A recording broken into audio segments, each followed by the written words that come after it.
Nappa could not lay a hand on Vegeta. That was clear. Whatever that blasted wizard had done to him, it had elevated his power way beyond what they were prepared for. After a moment's worth of hesitation, Raditz joined in. "Hey, knock it off, Prince! This is not you! Even you wouldn't be such an a-hole!" He opened with a double sundae that was easily knocked and blocked by the Prince. "Look who it is. Usually you're such a terrified, spineless crapmouth. But look over here.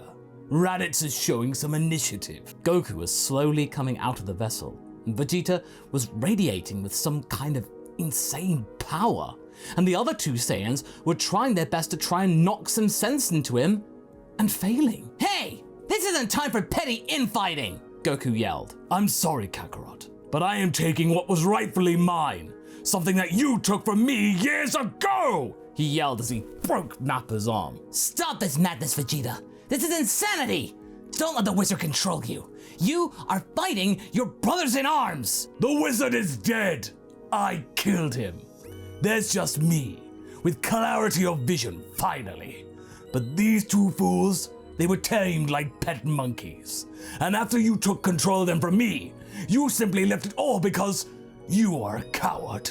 A coward who felt bad because of some collateral damage. You know what I think about your collateral damage, Kakarot?"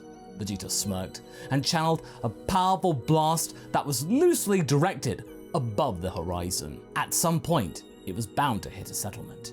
"No!" Raditz yelled and placed himself in between it, trying to contain the blast. "Well, I'll give you that. At least you grew a spine before the end." Vegeta pushed the blast with a beam, colliding with Raditz, who fell to the ground, incredibly wounded. Nappa flew towards him to try and catch him. Goku was angry and powered up immediately to Super Saiyan. "That's enough!" as he yelled, and the punch connected with the prince's face. But Vegeta, however, just smiled wider, more insanely in fact, letting a sprinkle of blood eschew itself from its mouth. "Yes! Show me what you've got!" And with an attack from Vegeta, the fight between the two formally began. Everyone present, meaning Nappa, Krillin, Piccolo, along with Shin and Kibito, who were gathering outside of the vessel, were now observing the spectacle firsthand. The Supreme Kai was terrified.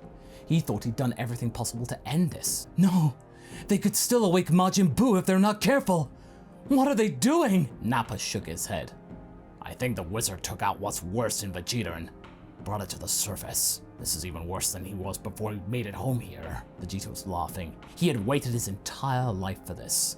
Goku was utilizing his Yodrattian training as best as he could, creating clones and trying to separate the prince from that new power, but it was challenging.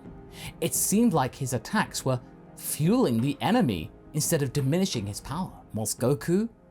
No. Goku was holding back. He wouldn't have done that a couple of years ago. He would have done anything to win, but right now, he believed that underneath all of this madness, there was still a Vegeta worth saving. "Vegeta, listen to me. I know what you feel right now." "Oh, do you? Do you? Because I feel fantastic. I have never felt this way before after years on this dump. I have regained my will to fight. In fact, more so than ever. I may even try to wake up this Majin Buu once you are dead. Shame that I destroyed the device, but oh well. I'm pretty sure the wizard had some kind of contingency plan aboard the ship." "Have you lost your mind?" "Well, you're the only one that can match me currently. Only one that can give me a challenge. So, if you don't kill me, I will seek a proper challenge." Goku shook his head. Would that really be his fate if he hadn't learnt humility from his fight with Cell? No. He was now starting to see himself. "Then, I shall have to stop you." The sky became bright from both of them, dancing in that exchange of attacks.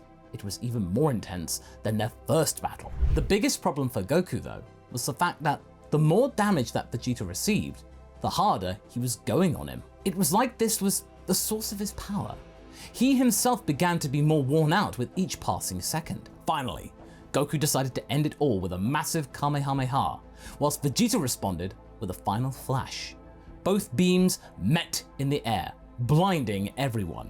and struggling. "Get out of here!" Goku yelled at the audience. Piccolo nodded. "Right, we should regroup at the lookout. Next to our guardian," he said, putting Shin on his shoulder. Thanks to them being able to locate Dende's latent divine power, everybody disappeared. But not before Krillin hid a bag of sensu beans behind a rock that Goku could see. Sadly though, the Saiyan was busy with beam wrestling, so he couldn't get the bean. And he was losing. He was now giving it his all, but it still wasn't enough. Was that Yardratian training all for nothing, he thought? Had Vegeta's newfound obsession become the thing that made him stronger than he?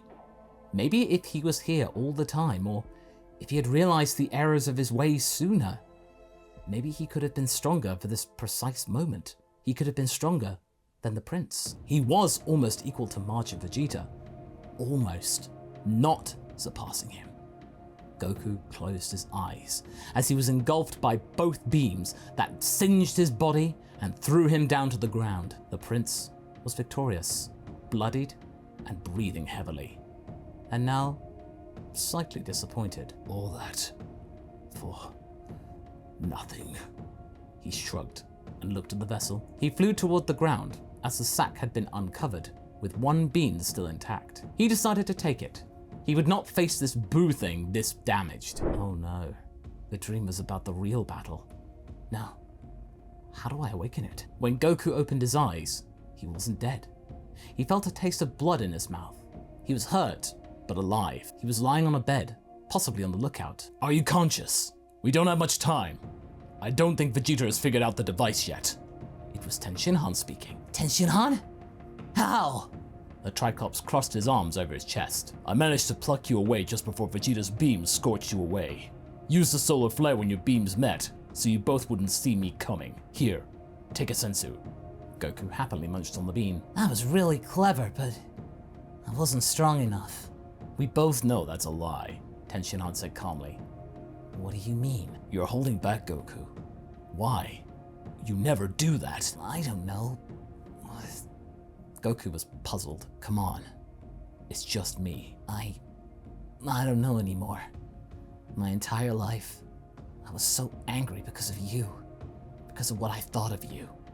I only saw victory.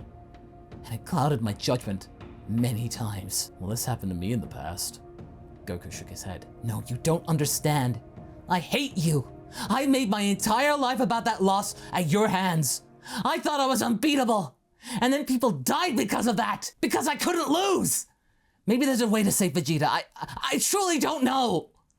"We have Dragon Balls, Goku.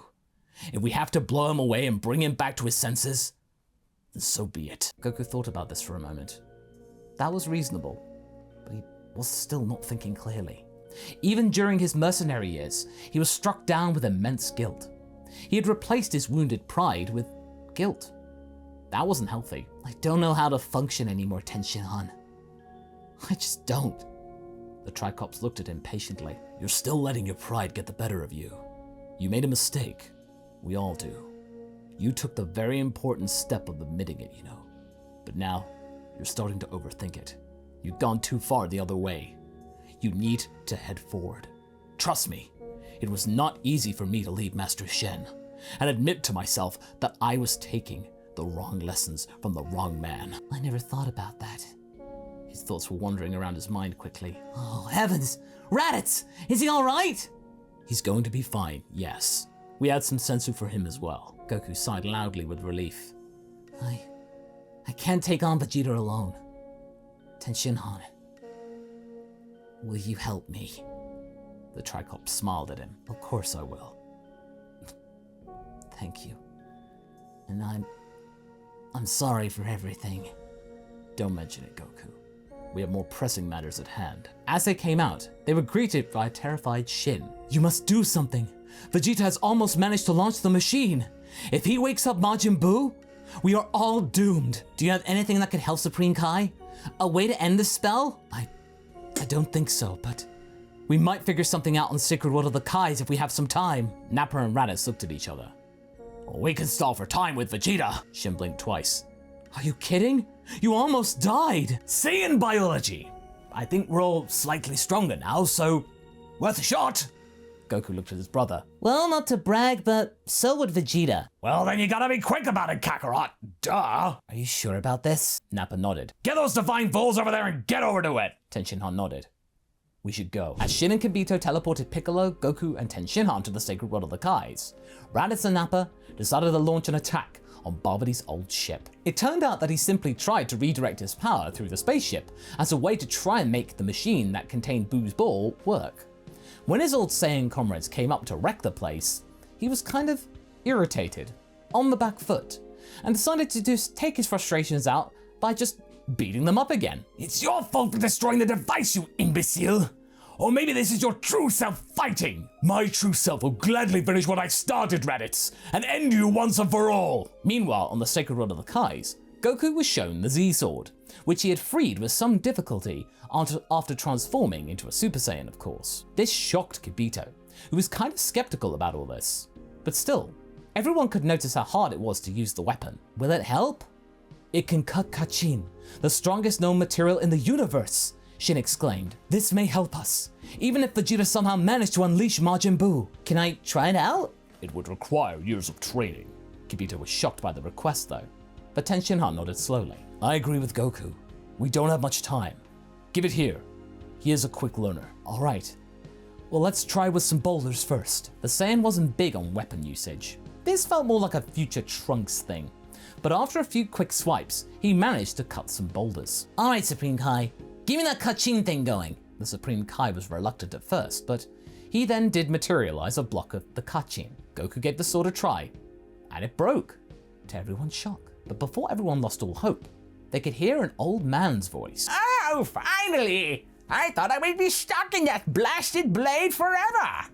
It was the old Kai, who quickly told everyone his story, although everyone prompted him to get a wriggle on. So you have an insane guy trying to free Buu. Piccolo nodded slowly. He still hasn't. You would have felt that by now. And you say this one is almost as strong as him, but not quite? Yes. Well then why haven't you given me your Patara, you pipsqueak?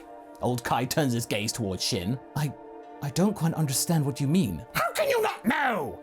And the old Kai quickly explained to the team how to use the Patara and how the Patara fusion worked. Also, as a Kai, he didn't have a point of reference for non-Kai fusion, so to him, as far as he was concerned, it would be permanent. Tenshinhan looked at Goku. I think the course is pretty clear for now. What do you mean? You said you didn't need me to do it? Well, here I am. The Saiyan said nothing to him. Like everything he did had led to this. Raditz and Nappa could not stop Vegeta, but they managed to wreck the ship. Well, you did it, boys. You destroyed the ship. But you know what? No matter. I'm pretty sure that with enough powerful blasts, I can dig this thing up. This worthless god said something about it. A brave attempt, but unfortunately, for nothing. Now, let me end you before I unleash a real challenge. He heard two familiar voices in unison. Don't be so hasty, Vegeta! The prince was surprised. He looked up. For a second, he thought it was Kakarot in his Saiyan armor, but it looked like a combination of the classical armor that mercenary Goku was wearing and the monk's robes. This individual had Kakarot's hairstyle, albeit a bit shorter, but he also had a third eye and a weird pair of earrings. If you're up to a challenge, maybe I can give you one. My name is Tienku. How will this duel end, folks? Well, you'll have to find out soon, as we're going to be leaving things for right now.